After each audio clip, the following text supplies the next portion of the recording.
লসাগু।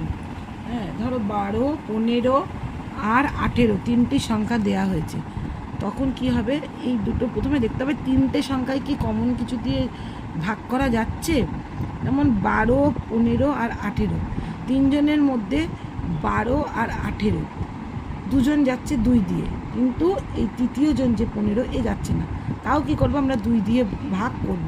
2 দিয়ে ভাগ প্রথমটাকে করলে 6 দুগুণে 12, 6 লিখেছি। তারপরে 15 দিয়ে যাচ্ছে না, সেখানে 15 পুরো লিখে দিয়েছি। তারপর 2 দিয়ে 18কে 9 দুগুণে 18, 9 হয়েছে। তাহলে কী হলো, 6, 15, 9। এই তিনজনকে একটা কমন সংখ্যা দ্বারা ভাগ করা যায় কিনা দেখতে হবে। কমন সংখ্যাটা কি? কমনটা হচ্ছে 3। 3 দিয়ে দিলাম, 3 দিয়ে গেলে 3 দুগুণে 6, 3 5 15 আর 3 তিরিক্ষে 9। এইবার কি হচ্ছে, 2, 5 আর 3 এরা তিনজনেই হচ্ছে কি সংখ্যা? মৌলিক সংখ্যা। মৌলিক সংখ্যা এক ছাড়া অন্য কোনো সংখ্যা দিয়ে যায় না।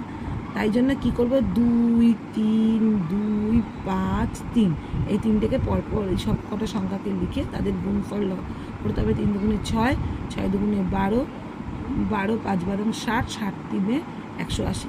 তাহলে এদের লসাগু হলো 180।